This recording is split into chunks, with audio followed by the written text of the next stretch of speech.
Hello, everyone, and welcome back to Reignite Your Soul podcast, where we are opening our hearts, expanding our minds to an entirely new way of being.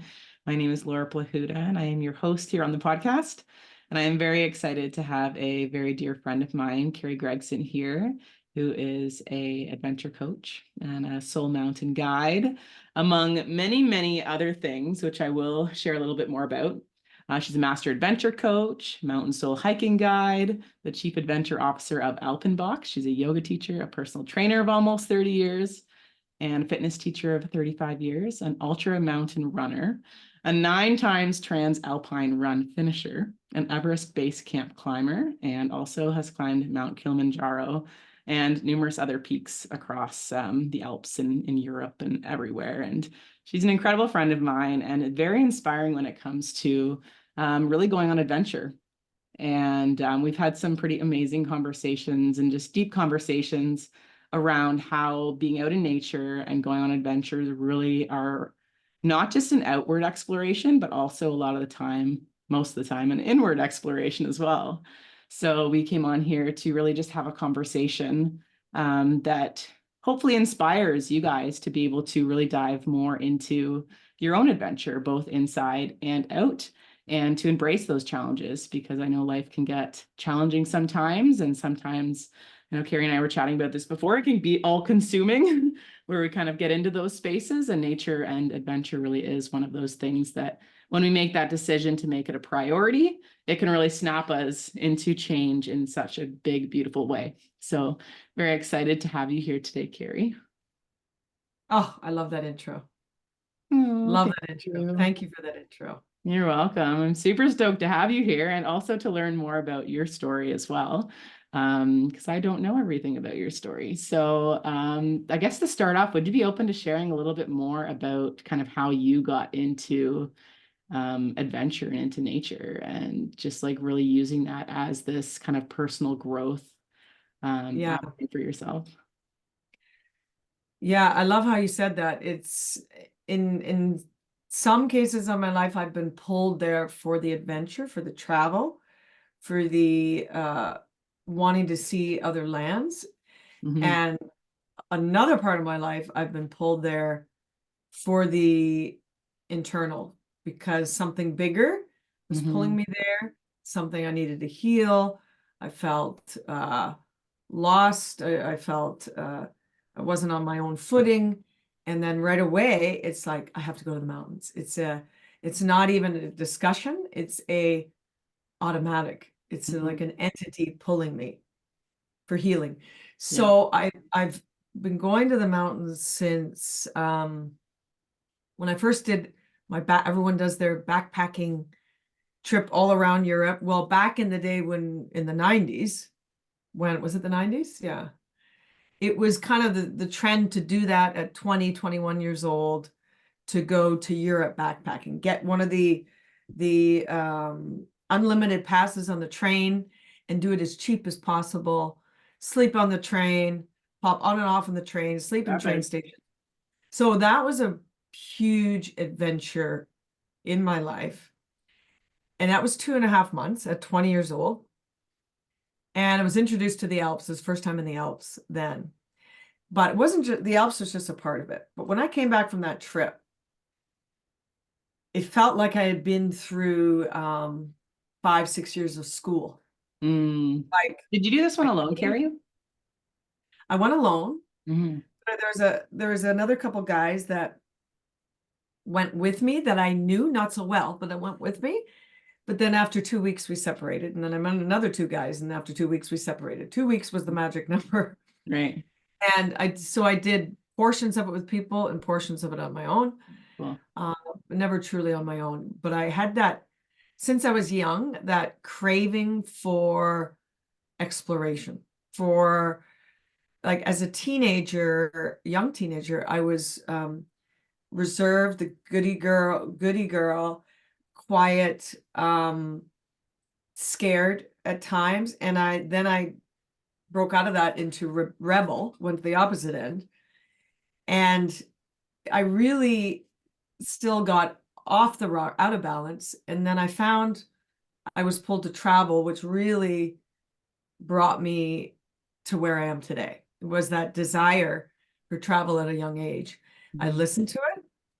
And that first trip, 2.5 months, was real adventure. Like we're sleeping in fields in a Greek island, not knowing where we're going to wake up to in the morning. So it was a real discovery process.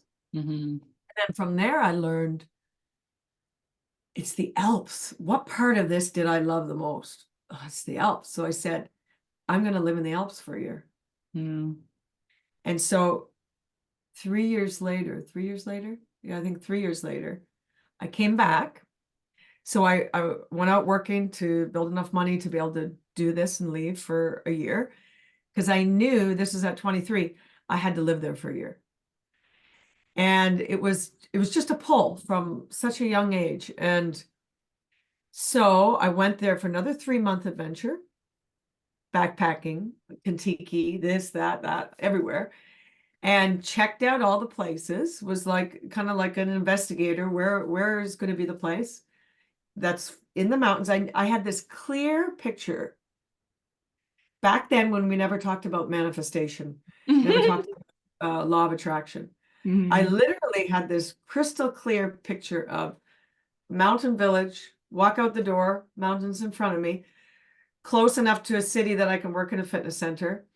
It was very clear, and it was like I was not stopping until I was going there. So I ended up in Austria. It was going to be the Swiss Alps or Bavarian Alps, but I ended up in Austria. And with a lot of hiccups, and even meeting a man that kind of pulled me out of that dream, but then I had to come back to that dream. And I ended up in a village that was very close to the picture that was painted in my head. And the really cool thing is I'm sitting here 30 years later in that same village. Crazy. So that village at 23, so like 29 years later, I lived as an au pair here and learned the language and got in with the locals, because part of me knew this would be my home. It was like a second home. And now, 29 years later, I live right across the street from where I was au pair. And so it's interesting. The universe can be funny and humorous, because it brought me back to that same core spot. And there's a million places in the Alps.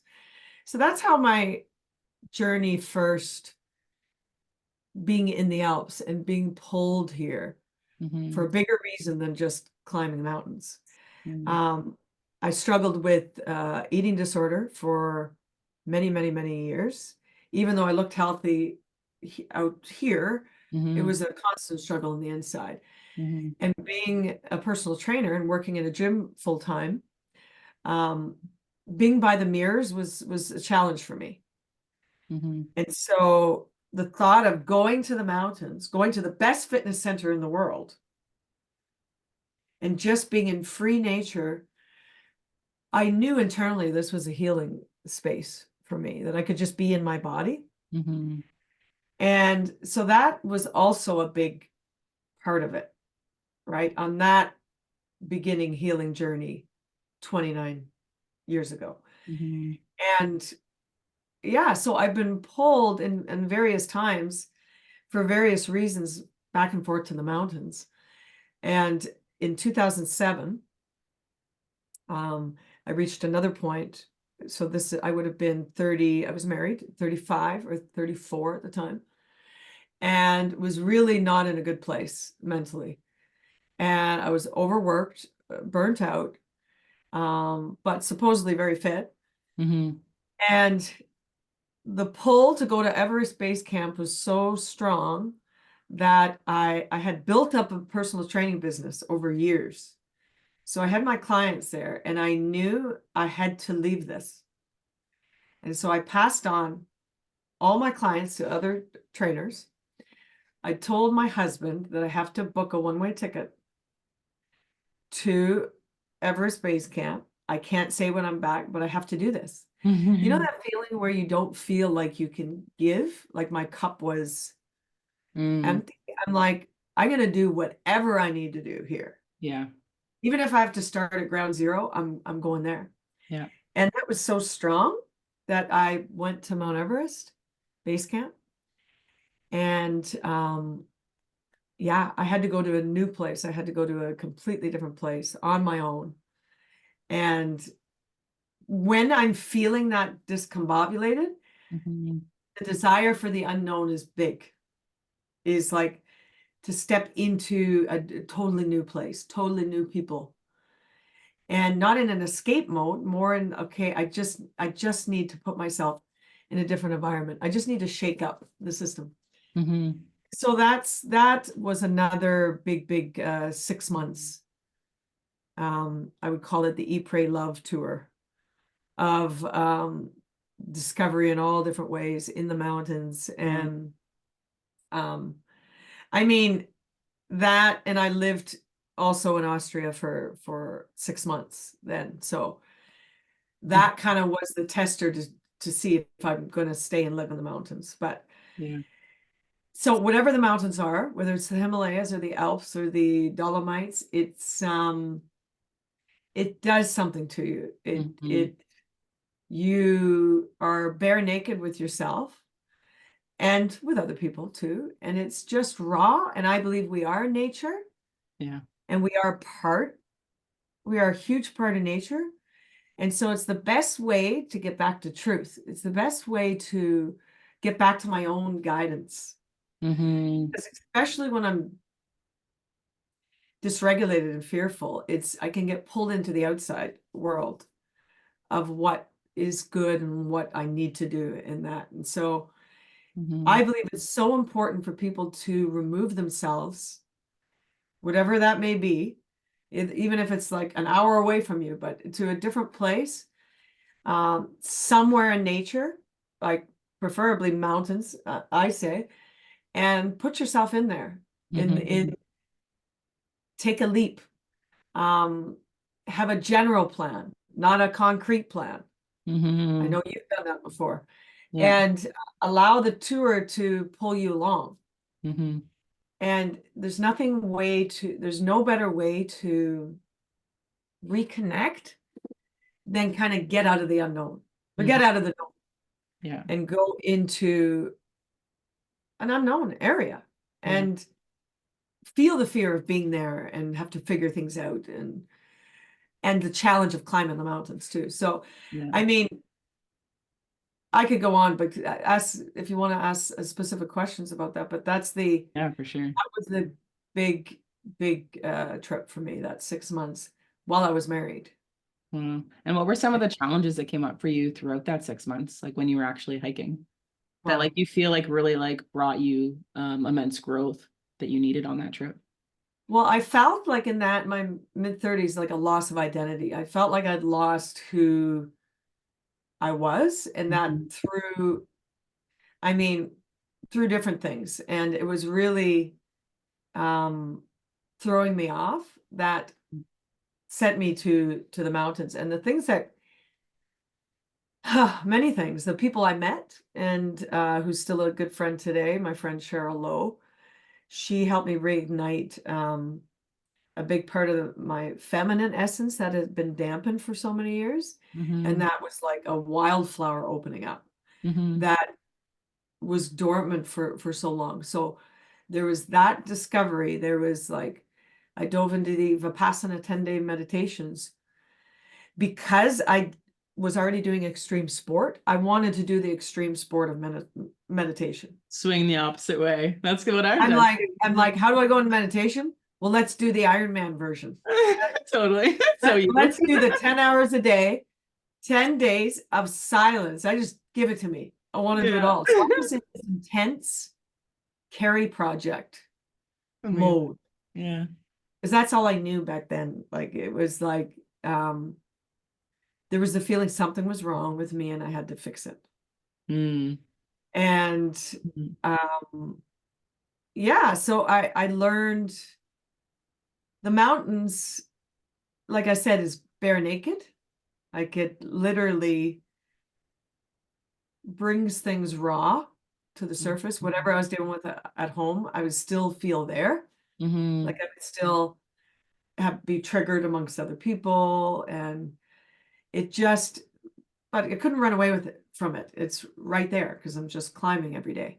Mm-hmm. I'm not doing my regular work.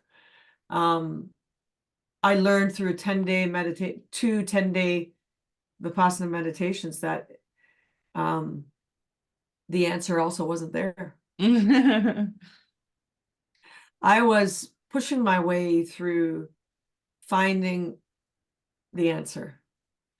And I realized that much later, but that was like, yeah, that wasn't the way also. And the mountains helped me discover that there isn't, we hear this a lot, there's nothing to fix. You're already a masterpiece. Mm-hmm. But it's more about what I'm ready to let go of. Because it's already there, all of the brilliance, the creativity is already there. Mm-hmm. But sometimes it's just so hidden that it's hard to get through the anxiety and everything, right? Mm-hmm. So yeah, there were many things on that trip. If I'm someone that's meant to be married, I didn't think I was meant to be married. It's brought up Like, everything. am Yeah. I going to be on my own for the rest of my life? Who's going to want to live with me? Free spirit who wants to travel all the time, but that's who I am. Yeah. And that's more standard now. But back Yeah. then, this is 14 years ago, 15 years, no, 17 years ago, that it wasn't as typical back then, Mm-hmm. right? It was more Mm-hmm. like, what's she doing? Yeah. Right? Yeah. So there was a lot. Yeah. I learned. Yeah. Thank you for sharing that. I resonate with a lot of your story. It's interesting. A few things that kind of stood out to me. Well, yeah, there's a few things. You being very fit and struggling with body image stuff. That's something that I struggled with a lot. I've always had Yeah. abs. I've always been very fit. I've always been into athletics. And when I share that with people that I struggled a lot, like with body image and like making myself vomit after like eating a lot in high school. Like, and it's interesting because when I was at that point in my life, I never even knew that there was something wrong with it because it was just like literally just the way that I was. And it wasn't like excessive. So I didn't actually seek help for it. Right. So I didn't even really click in that this stuff was happening until I was started on this healing journey, even just the last couple of years. And going through Wow. all of that stuff, it's so interesting because I Yeah. was just so used to having this, like I was so hard on myself all the time, like this like very self-critical inner dialogue. And it's interesting when it comes to that because it's like I feel like there's a lot of in like media and stuff like there was a quite a long time where skinny was very like praised and being fit was very praised. And then like there was like kind of this like thing that like if you were fit and if you were skinny, then you then didn't struggle also with like mental health or like the inner dialogue that was very critical because a lot of people perceived that you had what they wanted, right? And Yeah. it's very Yeah. interesting kind of like seeing that because everybody struggles. like like it's Yeah. in one way or another everybody does. Everybody. And because you can't see behind. And I love that you brought that up because what I learned, you were asking what I learned through all these years, as no matter what body I attained and what I thought would bring me the peace, Mm-hmm. it didn't. At my fittest, most leanest Yeah. was one of the times I was struggling inside the most. Yeah. And so I learned that it didn't come from that, even though Mm-hmm. that was my source of keeping control. Mm-hmm. So as a teenage, when I felt totally out of control, I struggled with a lot of OCD too, very extreme OCD, and they're kind of linked with the eating disorder. Mm-hmm. The OCD rituals and compulsions were Yeah. a way for me to like distract and control something I felt totally out of control of. And the Mm-hmm. same with the eating disorder and the weight. It gave me something, okay, at least I can get my hands on that. Mm-hmm. Like at least I can feel like I've got control over something. Yeah. When in actuality, not, but it's And I mean, those things, I don't believe those parts of us necessarily completely vanish. I still have parts of my OCD now that I'm still working, that I didn't realize there's deeper layers Yeah, for sure. through in the Yeah. work I'm doing now. Yeah. And even of the body image stuff, still I've done a lot of healing on that stuff. Mm-hmm. And it's what's different now in my 50s is my reaction to everything has changed. Like it's changed. I'm not set off for 4 or 5 days. I'm set off maybe for an hour or Yeah. a couple hours, and I can come back to compassion quickly. And the biggest thing I learned was, and this is what I put out also to my clients, is there's nothing more important than that we feel good. There's nothing more important than the relationship with yourself. As Mm-hmm. selfish as it is, be selfish. Yeah. Because only when you take care of this can I be present for another person. Right. For sure. Can Yeah. I be there and help another person? Yeah. And that's why I left on that 6 months tour. Mm-hmm. Because I didn't feel like I was being a wife. I'm not a good trainer for, if I'm given from a half empty cup, we're both, I don't think, not satisfied. Maybe they didn't notice it as much, but I Mm-hmm. couldn't, I had to go give myself time, lose a lot of money doing it. And because that was number one for me, was to somehow get back to regulate, however long it takes me. Mm-hmm. And then I also learned it's not a thing that I'm going to get in 6 months from now, or I'm going to have it nailed in 5 months from now. It's like, how can I feel a little better than I do? And feel a little better than I do. Mm-hmm. And it's like this wave of, and then there's newer levels and deeper levels. And Yeah. that's why, as an adventure coach, I love to go in, first of all, to climb with people out on these mountains, because it also unravels beautiful parts of ourselves, Mm-hmm. but also navigate the terrain in here, because it's Yeah. so wild Yeah. and erratic sometimes, and just like nature out there, Mm-hmm. just like the weather, just like when you're in the mountains, unexpected stuff comes up. Mm-hmm. How do I handle that? Um, Navigating this like we would navigate out there, being curious, being playful, being, how can we be more not so serious with ourselves? Yeah. Yeah. I love that. And what are some of the things that you do to be able to kind of work through those inner triggers when they do come up? And I love that you shared as well that like it's a work in progress. I know even for myself, I have done like such a big transformation on that self-love journey and like really loving my physical body because I'm like, these things are cool.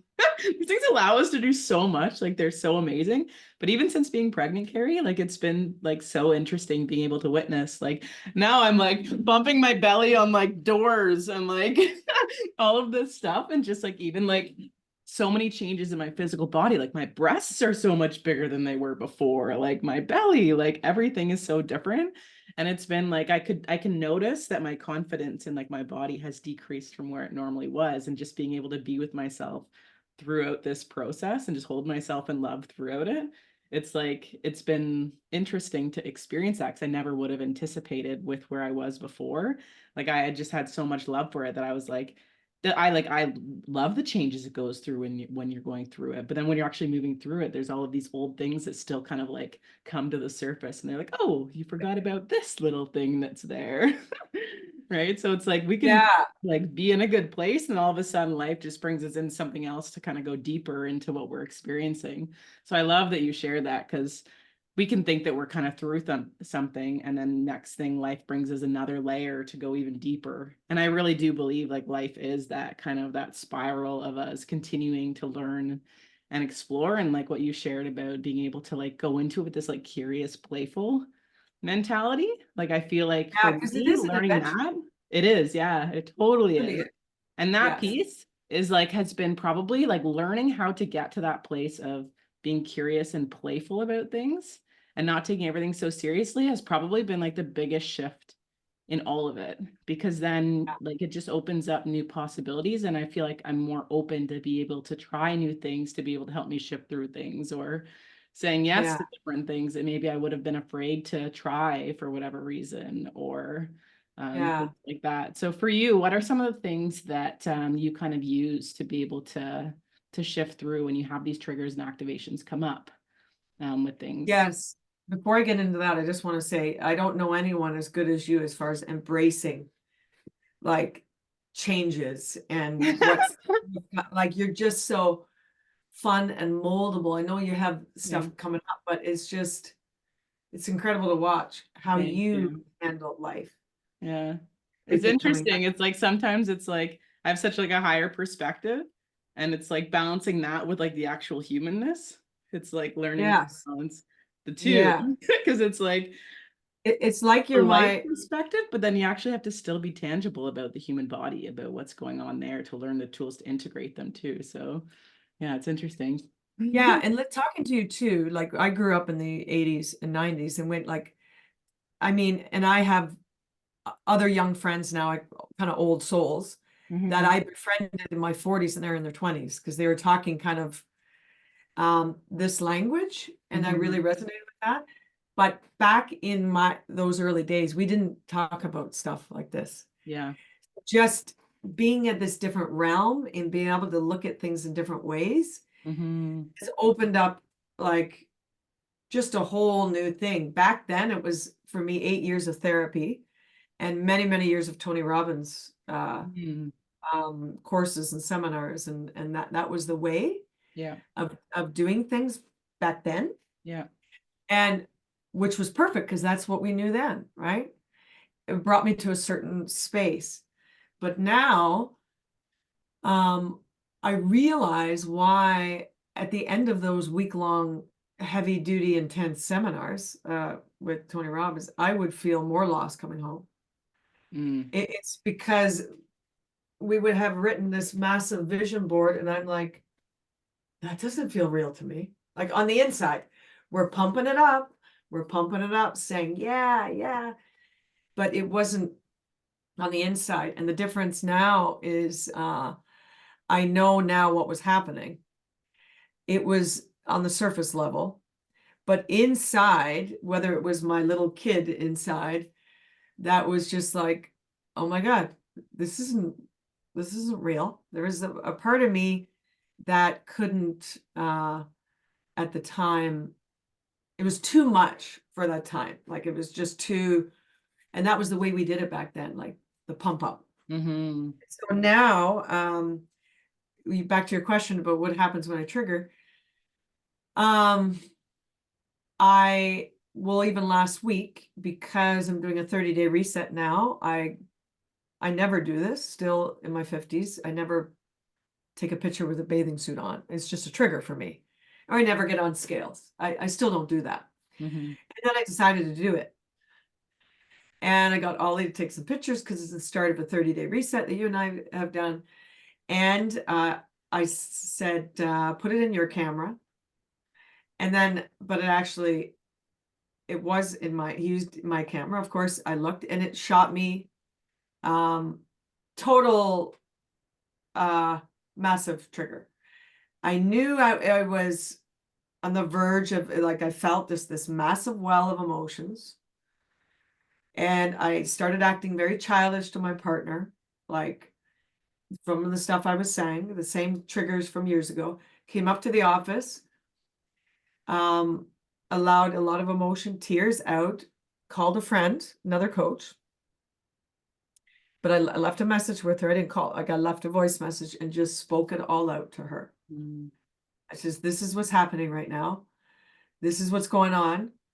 Blah, blah, blah. And so then I was able to regulate a lot quicker. Mhm. And so I still really fully felt the whole trigger Mhm. like I was 15, 20 years ago in that trigger. Mhm. But the difference is I didn't identify with it. I did for a moment. I did. And it threw the emotions up, and the emotions of I'm out of control, what just happened. How could this be? How could this be? It took me down a dark road. And then I just shared that all, spoke it all, cried it out with her, because I believe it's important with another person. For me, anyhow. There's other ways, but that's one way, is in the moment, catching it, and what I did is self-compassion more. Another way is going out in nature and running, and you know, that's what I always do. It's not different, but yeah, and sometimes writing it down is not enough. I have to move it because it's very real in the moment. So that's just an example of how what I'll do different today than I did before. Before, it would just take longer to really, and that's the thing about life, is we're here, like, it's going to be an ongoing thing with new discoveries and it's never going to be like I've got it.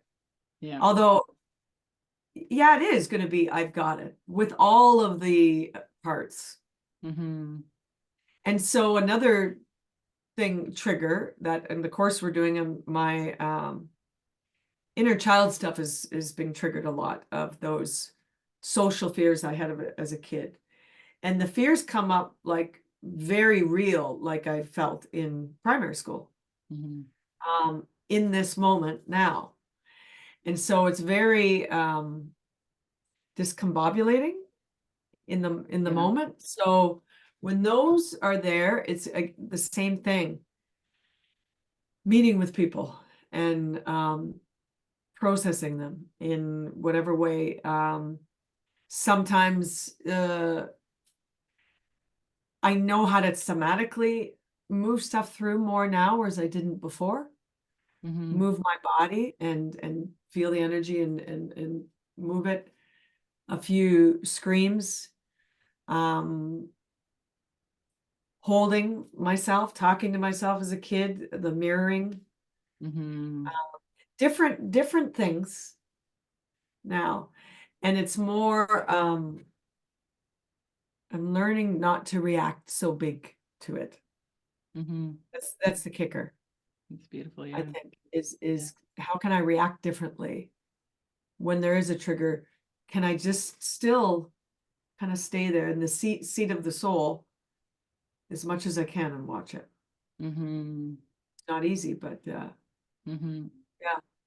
Yeah. I know we were talking about this kind of before the episode, but about like how sometimes when we're in those triggers, and for those people who maybe don't know as much about like triggers and what they are, like our mind doesn't know the difference between what happened in the past and what happened in the present. So when these things come up, it literally feels like that is happening, when in reality, it was just something in our external environment that triggered something from the past. And that's why this deeper healing with the childhood healing, like Karrie was talking about, is so important, because it really helps us to go back to those core memories and heal from that place, which then heals it all the way up into her present moment. So then the triggers will start decreasing over time, so that we can not be so triggered and reactive and thinking that like just these big emotional kind of reactions. But I love how you just shared about like you really do have to feel to heal, and allowing yourself to really feel. Because I know for so long in my life, I would have triggers come up without knowing it, like even just somebody cutting me off, you get angry, but then you're like ruminating on it for like hours, or something your partner would say or somebody this, and your mind's just like ruminating on it, right? And it's making that story real over and over and over again for days and days and days and weeks and weeks and weeks, and then eventually you're believing it, that's like literally your reality, right? So that like believing it's reality, that's yeah. Whereas now it's like being able to see it as like, oh, well, no, that was just a trigger from something in my past. How can I be curious to explore what that was? And like how you shared about like diving into being able to like talk about it. Because as we talk about it, like it definitely brings more out, where you're learning and you're just like, blah, blah, blah, blah. And you're like, oh, like that, like more just comes out. It's like pulling something out of you, where eventually you'll slowly start healing it. yeah. And sometimes I notice too, sometimes also in the talking about it, I'm still hiding it. it depends. Like if it's with a big group of people For or sure. whatever, I'll talk, but then the Mm-hmm. old mechanisms can come up. Yeah. And it's also having grace with myself about that too. Mm-hmm. That on the journey and celebrating the steps forward. Yeah. Because if I'm always like, you did it again. Oh, you closed off again. Then we have to have that lightness about it too, because I think that's what keeps us in that loop of these repeated patterns. I Mm-hmm. think triggers come up to say, hello, I'm back again. For sure. Yeah. Let's see if we can look at this in a different way now. Yeah. So I can release A it little instead of deeper. repeating. Yeah. And if I'm hard on myself about stuff, then it just will go even deeper and it'll just repeat, repeat. Mm-hmm. But yeah, like I know this discussion is about everything. It's about adventure and Mm-hmm. the mountains. If I can link it, when I Mm-hmm.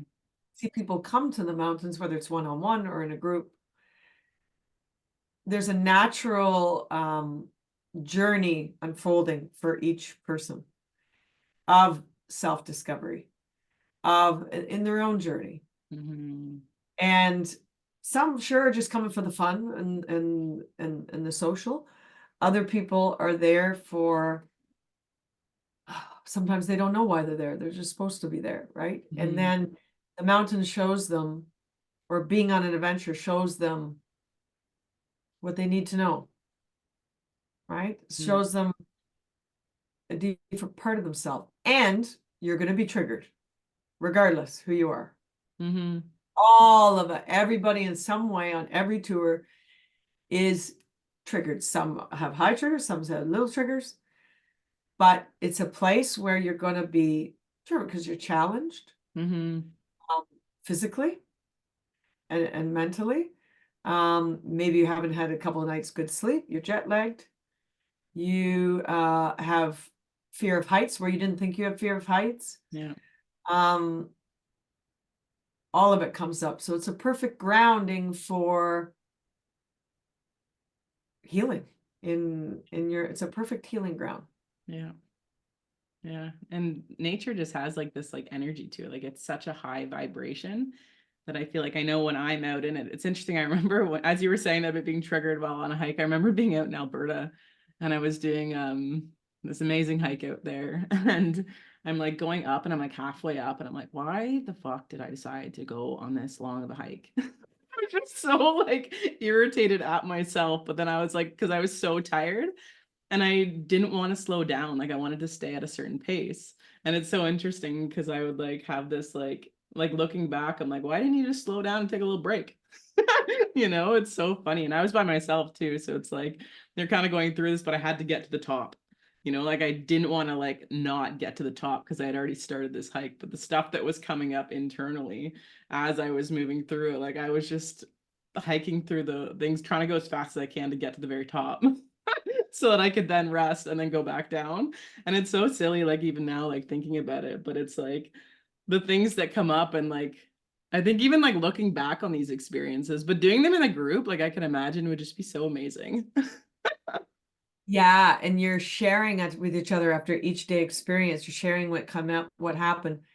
And one girl this year in the Swiss Alps, she came and her challenge and discovery was, she had a fear of heights, and she said she wasn't sure if she's going to be able to complete something. I said, this is for you to decide, Mm-hmm. right? Because there's options there. And the biggest thing for her was that on part of our trip, she hiked to a section and she decided not to go further. So for her, that was her biggest win of the whole week, because Amazing. she had been on a hike before where she went past where she wanted to, was the Mm-hmm. pressure of other people. Mm-hmm. And this time she decided to listen to her own guidance. Yeah. And it's not about hitting the peak. Like Mm. maybe for some people it is, but Yeah, it's yeah. not. So for her, this was a huge win for her own self journey, to choose not to and not feel guilty and feel good about it. Yeah. Uh, Yeah, and It's the everybody's guilt. internal thing Yeah. is so different. What's that? And everybody's internal thing, like everybody's, it's going to be so different, which is so cool because it's the same terrain, same physical terrain, but everybody's experience of what's coming up for them is so different. Yeah. Yeah. Yeah. And there were so many, I mean, even on, I was going to mention Kilimanjaro too. Going over there, I was having some also marital issues. So there was the little bit of the emotional stuff. And it was a group with 16 people. And that challenges me because I don't like going to big groups. I like leading the group. So I don't like to be, I like to do my own thing. So that was a challenge. Also, just being with the people, the different personalities was much more of a challenge than the mountain to me. And yeah, the cold and the last day climbing up 6 hours of -20, freezing. But it's like the mountain has so much more than just the mountain climb. But in doing that climb, that Kilimanjaro climb, and completing that with a group of people, it's amazing. The connections you make is like, there were people I stayed connected with there that I wasn't really connected during the trip, but afterwards, for years and years afterwards. It allows you to connect deeper to people because you're raw and vulnerable.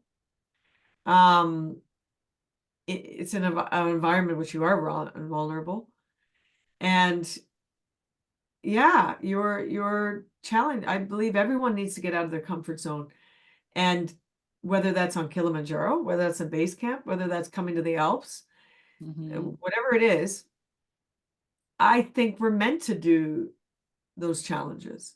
Everybody, like if they physically can, but also people that you don't think physically can have showed us that you can do incredible things, because it's just adds to your life like no other.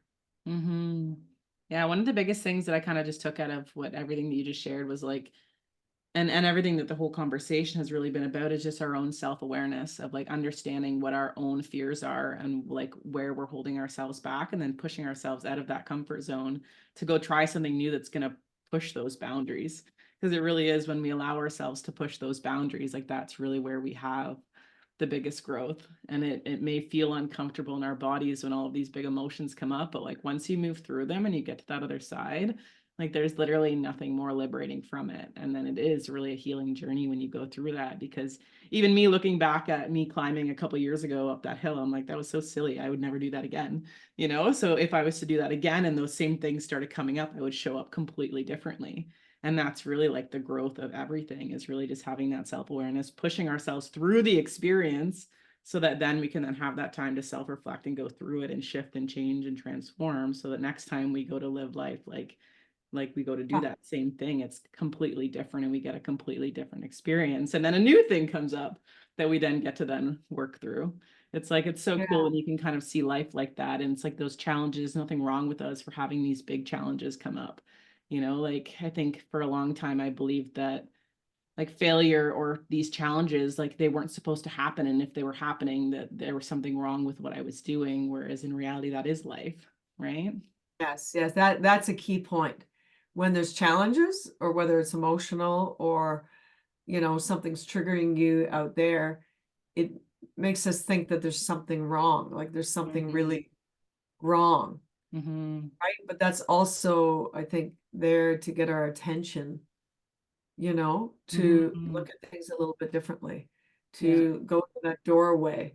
It's the doorway to something bigger. So I think if you're getting the pull to go somewhere, or the pull to do something different, and to go somewhere and do that thing, do that thing, do that thing. Yeah. Like, truly, those aren't things to wait on.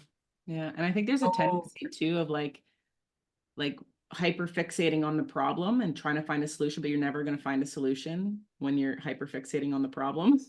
Yeah. It's like you really need to get outside of it to have that new perspective. And like Oh, I totally. find for me personally, like getting outside and in nature literally just shifts me into something completely different where I can look at the exact same situation and have like a billion different solutions to it than if I was to just sit here like ruminating on the problem, thinking I have to fix it. When if you just release it and let it go and then just allow yourself to go out and about and just find that place where you're like peaceful and enjoying and present, and then you reapproach that same thing, then it like completely shifts like Because you're everything. simplifying. You're Yeah, simplifying. You have totally. to simplify. You have to live simpler.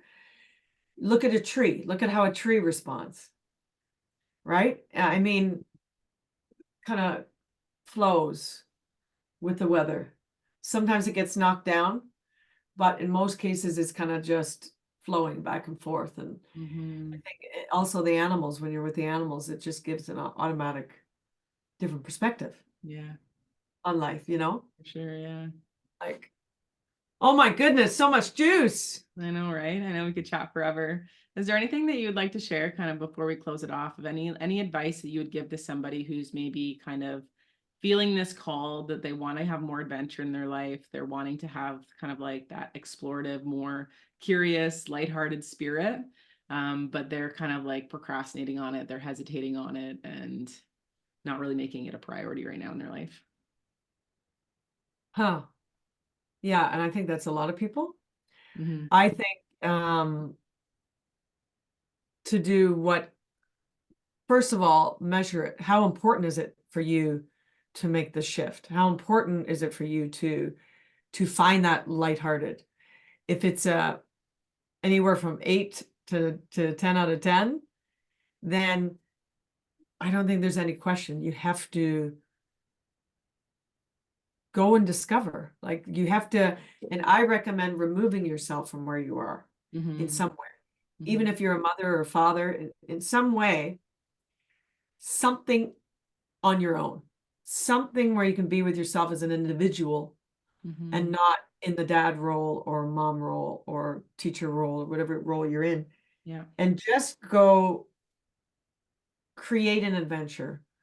And in what, just like you did in Finland, right? Like, and just um decide, because not making a decision is a decision too. So Mm-hmm.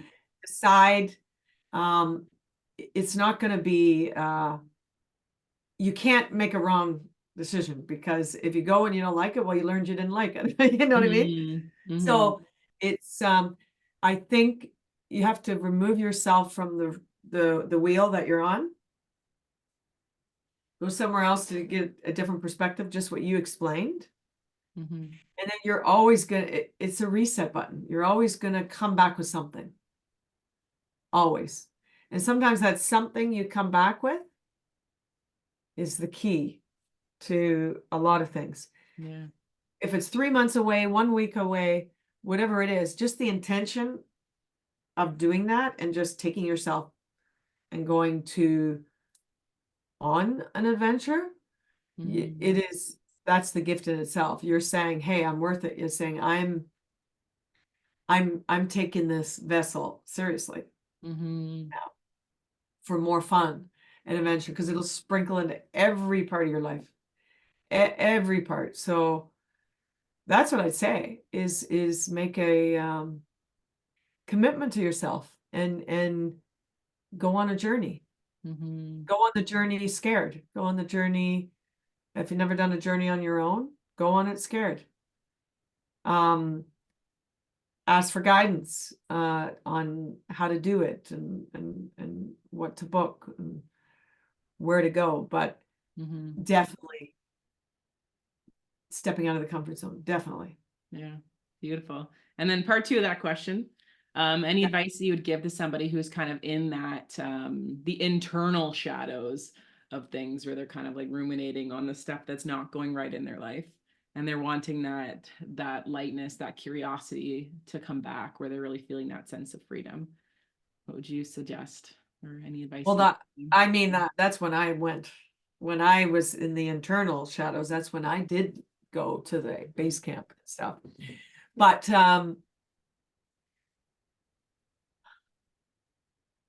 yeah, like there's steps you can do towards that every single day just making it known that you're curious, asking the right questions, like every day when you wake up. What is one step in the direction of feeling lighter and feeling like my true self today? What can I do? Who can I call? How do I want to be today? So I think it's in the intention of even if it's 5 minutes in the morning, and just like, I like to say things out a lot. I say it out more, and I write sometimes, but I say it out. Even when I'm driving. Yeah. Who do I want to be today? What do I want to give today? What feelings do I want to have today? And just say it, feel it, and just little steps towards it. And like to change it now. But if that's happening a lot, a long period of time, and you haven't done anything adventurous in that sense of going away. I know some people maybe can't do that, let's say. Then you can create your own adventure in where you are. Totally, yeah.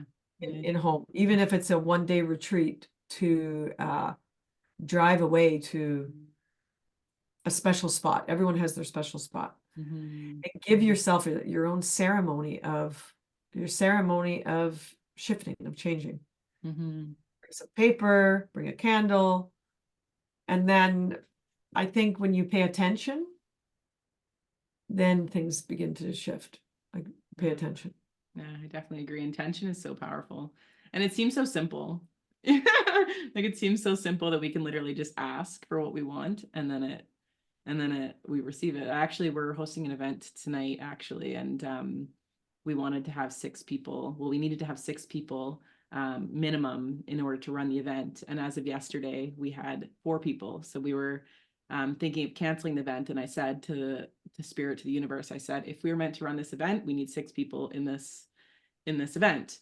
And then literally it must have been like around the same time that I had said that we had another order come in. And then we had another one come in last night at 8:30. And so I was like, okay, we're meant to be running this event. The people are meant to be receiving what's happening in this event. And if you had told me that a long time ago, that you could literally just ask for what you want, and as soon as you open, and I released the expectation of it, like I was totally okay with canceling it or whatever. Like, that was the biggest thing. Yes, that's not it. caring about the outcome, but just letting Spirit guide it, where it's like, even if it was canceled, okay, we weren't meant to be doing it that day, and trusting the outcome that kind of unfolded. But like, setting an intention is so powerful, and just being able to release the control, like my control over what was happening, and just allow life to create what was there, and like me kind of co-creating with it. But I love that you said that, because intention really is that powerful to be able to help us to get to where we want to go. Yeah. But sometimes when we're feeling all over the place, it's hard to kind of think of an intention. For sure. But it's still worth it. It's still, just to stop for a second. Hey. Yeah. Just ask a good question. Yeah. And that's where getting out into nature, even if it's just for a quick little walk, can help so much. Where it's always. Like, oh yeah. Just lightens things, and then all of a sudden there's clarity there of like what you actually want. So that's amazing. Thank you so much, Karrie, for coming on here and sharing your story. And I'm so proud of you for moving through everything, and just you're so inspirational with kind of everything that you do, and your mountain stuff. I can't wait to be climbing in a mountain with you at some point eventually. Well, darling, you got a mountain right now. I know I have a mountain, yeah. And I can't wait to bring her on the mountain with me. I'm actually so excited for that. Wow. To have her, and to be able to bring her, especially now that the weather here is getting nice. To just get her kind of into. I'm excited for your next journey. I'm excited for your journey, girl. Thank you. Yeah, well, thank you so much for coming on here. And thank you to everybody who's listening. We'd love to hear your feedback as to what you took out of this episode. If you want to leave it in the comments. And Karrie, how is it that people can connect with you? What's the best way for people to connect with you? They can connect through Instagram, Facebook, and it's just Karrie Gregson, KarrieGregson. Beautiful. Website alpenbox.com. XX on the Alpenbox. I think those are the best ways.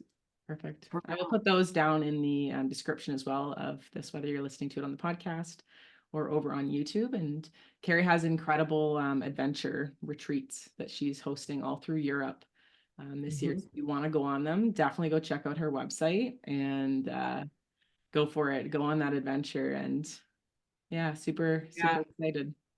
Swiss Alps and Dolomites. There's spots left on those two tours, Swiss Alps and the Dolomites. Hiking yoga. So if that sounds like something up your alley, message me. Yes, yes, yes.